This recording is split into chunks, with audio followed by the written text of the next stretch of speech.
Hi, Angela Wolf here, owner of Angela Wolf Patterns and Online Academy, and we are still on location with the travel band, so welcome to my studio. Today we're going to talk about welt pockets and bound buttonholes. Both can add a very classy look to your outfit, and they're really simple to sew. So let's take a look. Here I have an old vest I made years ago, and this is a bound buttonhole, and you can see the welt pocket is very similar. This has stitching. I put decorative stitching on here. There's so many things you can do here. So let me show you how easy this is to do. And I hear my iron is ready, so we're ready to add interfacing. So the first thing you need to do is transfer the markings from your pattern to your fabric. And I kind of left a layout here to follow. I always give myself a guide at the end. Now, this is a fabric marking pen, but you could use tailor's chalk, whatever you want to. And I mark on the right side of the fabric because that's the side you're going to be sewing from first. Next thing, you're going to need pieces of fabric. Cut the width that you want your pocket. It could be anything. I cut these 2 inches wide. Then you press it in half and make sure you have interfacing on the inside. And you can see the bound buttonholes are the exact same thing, just a little bit smaller. And if you're going to do a pocket, you need to cut yourself a pocket. Is pretty much, you can make your own if you want, but I cut mine just a little bit wider because I can trim that off. You want it to be wider than your pocket so you have plenty of room to work. And I just use the bottom of my pocket as a fold, so I just have a piece of fabric here. All right, so the first thing I need to do is mark the location of this. And I just put 2 pins in here because we have to add interfacing to the back of this. You need something to stabilize your pocket. So if I put 2 pins here, now I can just mark this and mark this here. Pins are an easy way to get a guide like that. All right, now I'm going to take my interfacing and lay that just along here. And you can see I'm going across the seam here too. So make sure that fabric lays nice and flat. I'll just use my pocket as a buffer with my iron. And to get the fusible interfacing to stick, you hold your iron in place. Sometimes I use a little bit of steam.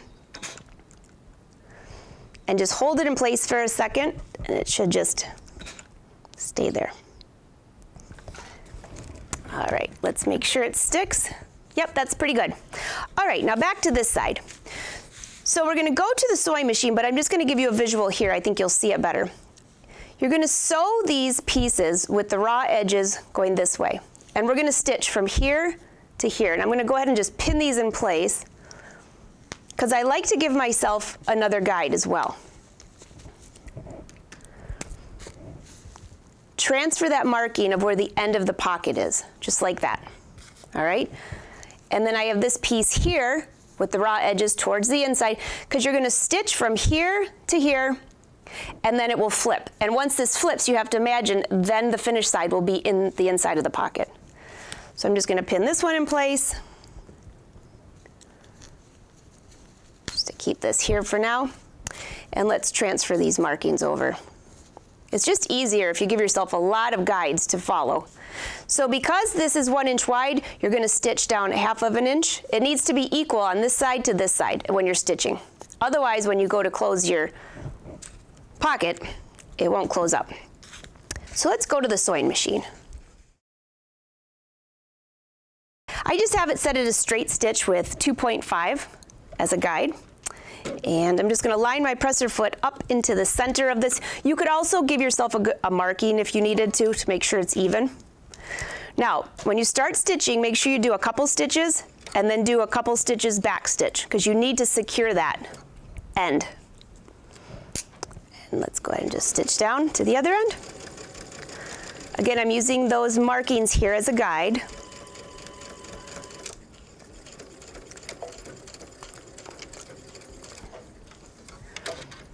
Now I want to point one thing out.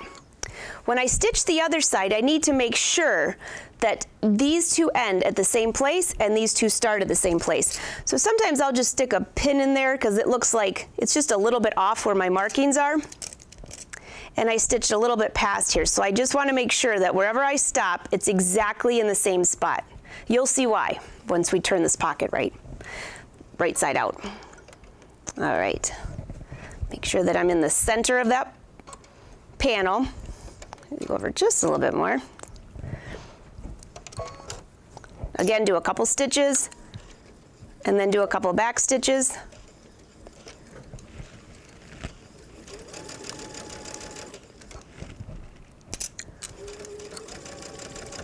All right, stitch down to the other end.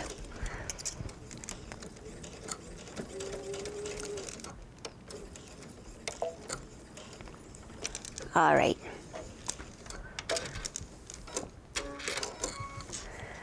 All right, so here's our pocket. It looks like these are both pretty close, even.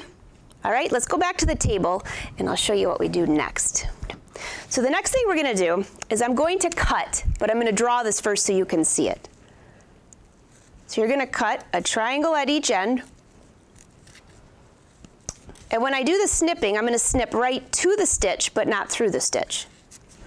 And then you're gonna cut right down the center. My line is crooked, but make sure that when you're cutting, it's straight. All right, so I'm just gonna cut from this side. Make sure you're using nice sharp scissors.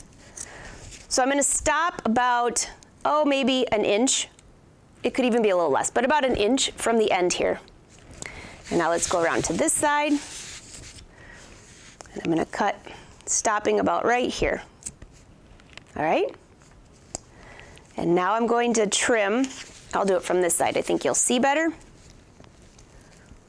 Now I'm not cutting my panel, I'm just cutting the fabric of the jacket. Right to that stitch line, but not through. And again, this side as well. Right to that stitch line, but not through.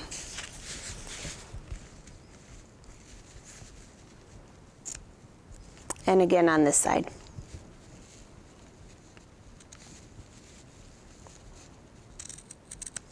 Okay, now take these panels and flip them to the wrong side of the fabric.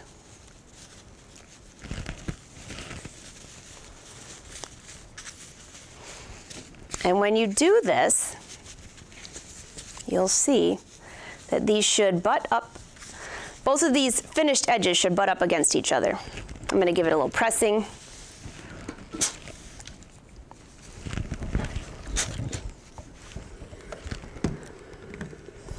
Now, you have a few options. Sometimes I will go ahead and just hand tack this together to keep this straight. For now, I'm just going to show you how to sew it. So the next step, if we look at the right side, you could now make sure that these pieces end up just touching each other. See, this will be your pocket. You could go around and do a nice top stitching here if you'd like, but the next step is going to be, we're going to flip this back and you have your triangle right here. This is what you're going to stitch next, and I'm just going to go ahead and pin this so you can see this, and then I'm going to draw where you're going to stitch. So instead of stitching a straight line like this, you're going to stitch a line that goes like this, kind of a little bit of a curve, and you're going to do that on both sides. The reason for that curve is it will actually make it look like a straight edge. It's tricky sewing.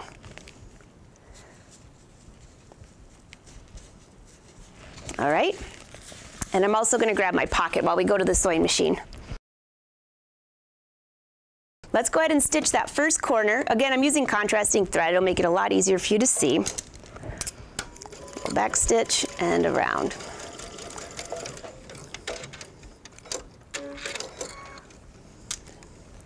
You can see that stitch here? See that curve? That looks great, okay? And look at, when you close it, it actually looks like a straight pocket.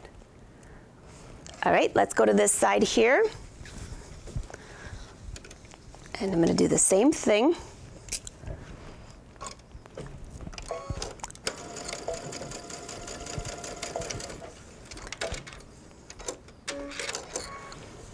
And again, when you open that, this meets and this is nice and straight. So your pocket is just about finished. What about, let's add a pocket lining. So on this side, if this is the upper part of the jacket, you're going to want to stitch. So it's, you have to imagine it's going to look like this. So the first piece, we're going to go wrong sides together to the bottom edge of your pocket. Slide this over. And I'm just going to stitch basically on top of my first stitch line.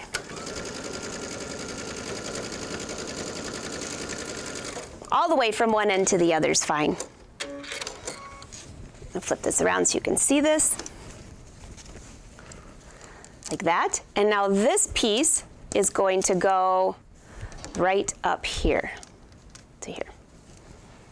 And we're going to stitch that.